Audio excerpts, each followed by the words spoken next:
I'm not going to say it should be illegal to be a billionaire. Oh, the brain. How do I look like Jack Sparrow? Let's talk about it. Maybe if we want universal healthcare, we shouldn't elect a president who gets donations from Big Pharma. Yes, you're almost there. We have some amazing questions to get to today, as well as some interesting comments, if you will, as I wanted to bring back a tradition of something we did a lot when we were a smaller channel, but it's been a while, and since we just passed 4,200 subscribers, I think, I know, it happened quick. It seemed like just yesterday I was at 1,000, and then a couple videos took off, I interviewed a couple candidates, and I woke up and now we're over 4,000, and for that, I just want to say thank you very much. Nothing but appreciation and love from my end. None of this would be possible without you guys, and day in and day out, you guys not only keep the channel growing, but keep me going in this and passionate in what I do. And again, for that, I will never stop thanking you. So we're going to get into these questions. We're going to start from the top, work our way down, see if we get stumped, see what we know, see what we don't, what answers we can get, and make sure you watch to the end because we're going to throw in some hate comments too, just the haters, the questions that they don't want me to answer, if you will. So we'll start with Lily7431 first. This is someone who has been around the channel since we were nothing, since we were nobody from the beginning, if you will. And for that, much appreciation. Thank you for sticking around and watching us grow. They ask, do younger voters understand the importance of NATO? No. Most younger voters don't understand foreign politics at all. Honestly, I didn't even completely grasp foreign politics till a few years ago. I mean, I still don't fully grasp foreign politics. I have much more of a sound understanding than I used to, but foreign politics is incredibly nuanced and incredibly complex, and it's something you can't feel out. And it's with politics and young people, a lot of the times they want to feel their way to the answer. They want to go off vibes, and with foreign politics, that's not going to work. So no, I don't think they understand things like NATO. They don't understand what it's for. They don't understand how it advances and defends democracy. And as you go on to say, do young voters know the only time Article 5 was ever invoked? It was for the USA post 9/11 attacks. No, they don't understand that the only time it was invoked was in our favor, and this is something that benefits us, even if it's not benefiting us here at home, which the only time it's been invoked it was, but in other countries it still is for our benefit, whether it be in regions with rather fragile geopolitics where we have an interest in defending it, like in Ukraine with oil, and Ukraine's not NATO, but Poland, and in that area where oil is dense in the region, I guess, if you will, and Russia has a lot of interest in taking over land, and NATO is kind of what keeps them from being as aggressive. Lastly, how aware are young voters of the Supreme Court's decision on Citizens United? I also don't think that people really understand that at one point, you know, there was limits. There was limits to how much these wealthy people could influence politics. And in what was it, 2014, 2013, 2012, sometimes in the early 2010s, it was ruled with the conservative super PAC, whatever they were, that it was against the First Amendment to limit how much these corporations or wealthy donors could give to influence elections, which is complete bullshit. It is what leads to the fact that no matter who you vote for, if they're taking donors, they're probably not going to do shit about big oil. They're not going to do shit about big pharma. It's why we don't have universal health care. It's why we don't have free higher education. It's why we don't have lots of things. It's because the people who profit off of these things are also donating to the people that we're electing that are supposed to be solving the problem. Sean Hartman, UL2QK, who also another OG subscriber, he's been around since the beginning of the channel. Again, thank you very much. If Trump were to somehow obtain the presidency again, let's hope not, which ethnic or religious groups do you think would be the first, second, and third targets, and why? I think Muslims, Mexicans, and probably the Jewish people would be the three targets. Mexicans, I mean, it's obvious he's been going at them since the beginning. Muslims, he's been going at them since the beginning. Now they're kind of low-hanging fruit, if you will. They're in the middle of a global being genocided, you know, but a lot of people in America, the conservative movement is like, oh, so pro-Israel that they don't even really care. But also with right-wingers at the same time, anti-Semitism is very high, and I believe Trump shares in that. He spews the globalist theory and things like that all the time. So I think that those three ethnic groups, if not also black people, would be the ones that should probably watch their back the most during a Trump presidency. Slowbro6871, again, another OG subscriber. We've actually exchanged emails a few times. Thank you for still being on the channel. I love seeing all these familiar faces. Should one person be allowed to own the entire world? Absolutely not. If not, what is the limit of the planet one person can own? So my more liberal-minded viewers take a seat. Because I'm not going to say it should be illegal to be a billionaire. I don't think you should get thrown in jail to be a billionaire, but I think it should be really hard to amass that kind of wealth. I'm just saying. And also, I don't think that wealth should be passed on through birth. I don't think that just because you have $10 million to pass on to your son and your daughter means that you should. I think that maybe some of it, yeah, but I support a death tax being 50 or 60%. I know we currently have one. I don't think it's 50 or 60%. And I also support a very high inheritance tax. Marx supported a 100% inheritance tax. I'm nicer than Marx. I'm somewhere around like the 90% range. Let people keep around 10% of the 50% taken. Let's say it's $1 million, right? They're going to take $500,000 off the top, and then 90% of that is what, like $4,500? So then it would be $50,000 that your kid starts with. That's plenty. That's college. That's a house. That's whatever. There's no reason that they should get $10 million just because daddy exploited his workers and hoarded his wealth for his whole life. That's just me though. And again, sorry to my more liberal-minded viewers, but no, I don't know if I have like a line where I'm like, this is too much for one person to own. But I do think it should be hard to amass and hoard that sort of wealth. And there should be large taxes on that sort of thing. Tommy Boy M6563, not an OG viewer, but someone who's been very consistent on the channel and watching and commenting, even though we pretty much disagree across the board. I still thank you for contributing and always being supportive, despite the fact that we don't get along or agree. We get along fine. The federal government spends $7 trillion a year. That's $13 billion per congressional representative, senators, and representatives. That's $21,084 per citizen. How big is too big? I personally don't have a problem with the government being big as long as it's serving its purpose per se. And also that like my problem is the money going into politics, right? Is the money from corporations, from people who have self-serving interests, from donating money into politics, being allowed to just throw heaps of money into politics, like big oil companies, like throwing millions of dollars at politicians who will tell their constituents that climate change is fake and things like that bothers me a lot more than the fact that our government spends $7 trillion a year, because for me, I'm fine with that if it was being spent on the right things. If we had universal health care, if we had universal child care, if we had free preschool and kindergarten and free higher education and we had a livable minimum wage and housing was guaranteed for all and you know, we had these social safety nets to where people weren't struggling day in and day out and survival wasn't so hanging in the balance, even for people working 40 or 50 hours a week, I don't think that these things would be as big of an issue. But for me, it's what it's being spent on, not the fact that it's being spent. Slow Bro again with another question. Thank you for chiming in again. Since childbirth and pregnancy can be life-threatening, isn't abortion a Second Amendment right for women to protect themselves from someone who can kill them? You know, you've said this since my channel, since I started my channel, this is something you've brought up to me. And I do think it is an interesting take. I don't really know how much I could prescribe to that. It's something I would have to sit and really think about.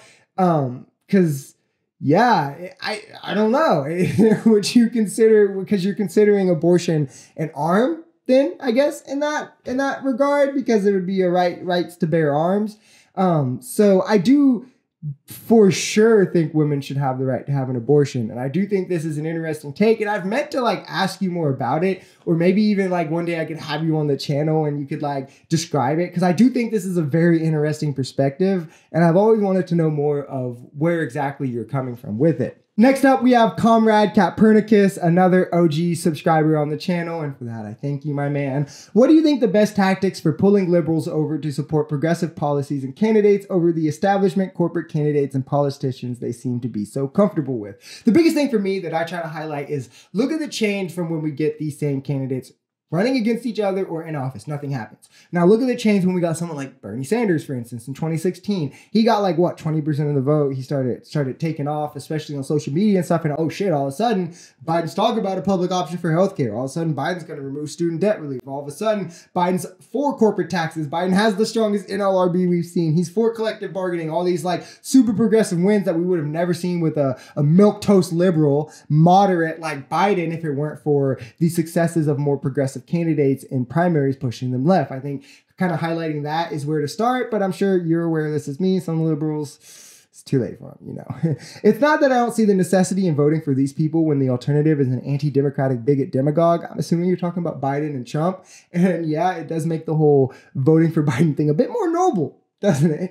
But establishment liberals often only reinforce broken systems that don't bring change and just continue us towards incremental destruction, since they aren't very effective at safeguarding us from fascism and corporatism. You're dead right. So how can we best message that progressives are often our best chance at getting the changes we need to liberals? Many seem comfortable, ignorant, and too blinded by fascism that they apparently don't support real solutions and instead settle for the ineffective floodgate that they know. With liberals, I like to just get real close and grab them up by the collar, and I'm like, silly liberal, you stupid little liberal. That's it. And if that doesn't work, to hell with them. They're probably a neocon anyway. You feel me? No, but really, it's just about asking liberals, like, what is your vision? What is your goal? Right?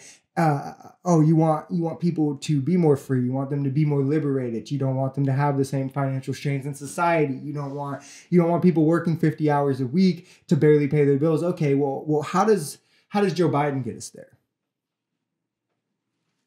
Let's look forward. How does Gavin Newsom get us there? How did Obama get us closer there? Oh, they didn't. Okay, so if you want to get there, maybe we need someone who's not paid for by the people who are for the things that they're supposed to be against. Like maybe, right?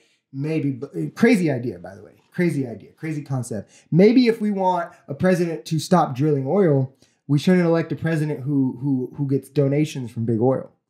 Maybe if we want universal healthcare, we shouldn't elect a president who gets donations from big pharma. Very progressive ideas. I know. With liberals, kind of a lost cause in a lot of times. You have to luck out that they're more like me, where they're like lefties who are lib-pilled. Those are the ones we can win over for sure. But the liberals who are like neocons, I don't know about you. What? WNT6673. If you had to choose between Nikki, DeSantis, and Vivek, who would make the best president? I know that's kind of an expired question, but still I'm curious. Oh, the brain break. I don't know. Fuck. They're all bad for different reasons. Honestly, Nikki would genocide people. She would get us into wars. DeSantis is so anti-trans and anti-gay and anti-racism. And Vivek is also anti-racism and a dumbass when it comes to foreign politics. Fuck, I don't want to not answer this question. But like, maybe, okay, I'm going to go Nikki Haley. Hear me out. Only because I'm thinking maybe there's some, I don't know. This is a tough one. Only thing I'm thinking is maybe, public opinion. She's not going to get us in a war. Congress. There's plenty of people to be like, chill, man. We shouldn't actually do this. And, she's also like not for like banning abortion at 4 weeks. And they're all pieces of shit. That's my answer to this question. What would a Trump presidency mean for NATO? I definitely don't think anyone else gets added to NATO under Trump. I don't know if we get weakened in NATO. I don't know if he really has like the gun throw to really undo NATO in any way. But Ukraine's not getting in NATO. I don't know if we expand it at all. It would be sad days for us geopolitically, for sure, if Trump gets into office. That is for sure.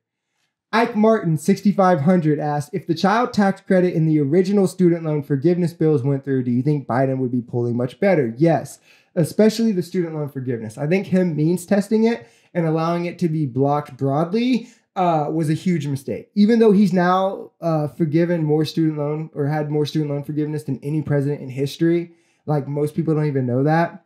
and the other ones like who didn't get the forgiveness just don't care. And then you hear people like Brianna Joy Gray, right? This will be the first thing she brings up about Biden. And you hear with a lot of lefties, like it's the only thing they want to talk about. Even though he has forgave more student loan debt than any other president in history, he did mess up by means testing it. He did. And he would be polling better if it went through. With the child tax credit, do you mean the old one or the new one? I also think he would be polling better if the child tax credit stayed the original one, even though it was Republicans that voted against it. The slack always comes back to the president, yes. And if the new one passes through, it'll give him another win. But with how like polarized things are right now, especially with the war going on and stuff, I don't know how much like a new thing passing will really help. Lorraine Kopp, 6504. As a person from the 1900s, respect, I have many questions. How do young people feel about politics? We're scared. We're scared. I used to be very radical about politics. I used to have no trust in the system. Now I'm a bit more lib-pilled, if you will. I believe in our democracy somewhat, but I think I believe in it more than most people my age. Do they feel it affects them in their daily lives? A lot of them don't until they realize how much it does. And then they're like, oh shit, you know? But most people my age or younger don't know. They don't. They're caring about way other things that they should not be worried about. Do they think they are able to change things? No. And that's the main problem with young people is they just think like, they're just too willing to be like, darn, it sucks. You know, politics aren't what I think. And it's like, no, dude, if you want to change it, then get involved, right? You have to vote. You have to try to change these things. Because if you're just going to say, darn, it's this way, it sucks, it's never going to change. So now, as promised, we have a couple more hateful ones to look at. I just want to address a couple of them. I'm not going to bog the video down too much with them, but we have 3 that I want to look at. The first one, so this guy is a libtard moron. Of course, just looking at the guy, anyone could tell. Are you trying to call me cute? I know liberals be cute. I'm not a liberal. Sorry to tell you that, right? And sorry for the next guy who tried to say, you're an idiot and your channel sucks. You're a communist scumbag. For one, it's your with the apostrophe both times. Get your grammar better. And 2, I'm not a communist, my man. I'm not a communist. You can't read the about. You can't read the about page before you insult me. I'm not a liberal. I'm not a communist. I'm a socialist. I'm in between. You can't attack me. I made of steel. I made of steel. You can't get through to me. No, but really, I don't know what to tell these people. Anyone can look at me, can tell. Really? Most people look at me and think that I look like Jack Sparrow. You tell me how that makes sense, by the way, because it doesn't make sense to me. Because I'm black. I'm just gonna say, how do I look like Jack Sparrow? Let's talk about it. Is it the hair? Is it the bandana? You guys tell me in the comments. I don't know. And the last one I want to talk about pertains to a short I shared about the Civil War. And it says, President Lincoln insisted that the war was not about slavery or black rights. It was a war to preserve the Union. Yeah, get your shit correct, dumbass. And for one, when people talk like this, I find it hilarious personally. Because like, you would never, in the first place, like you would never, right? The people who comment like this are always the people without profile pictures and stuff. And like, they would never in real life. But 2, it's like, they're so confidently wrong. Like, yes. Okay, the Civil War wasn't about ending slavery at the beginning, but it was about slavery because you're talking about it was a war to preserve the Union. Yes, you're almost there. You almost did it, little guy. Now, next. Why was the Union in shambles? What was going to break the Union? I'll help you, because it wasn't slavery, right? It wasn't slavery, was it? It was state rights. It was the North trying to control businesses, and it was territorial expansion. And you're like, aha, we owned him. He admitted it. But wait, let's go a little further, right? States' rights about what? Oh, the Southern states wanted to be able to own slaves and take their slaves wherever and do whatever with their slaves, and the North wanted to contain slavery in the South. Business. The North wanted to control business. What did the businesses want to do? They wanted to be able to enlist slave labor however they wanted, to do whatever. They wanted to be able to hire them like freelance, if you will. And the North was like, no. Territorial expansion. They wanted to expand the slave states to the West. And again, the North was like, no, we're keeping this shit contained in the South. And so the South was like, no, we're out of here. Bye. And that's why they had to preserve the Union. So yeah, no, it wasn't about ending slavery. I never said it was. I said it was about slavery, which guess what? It was.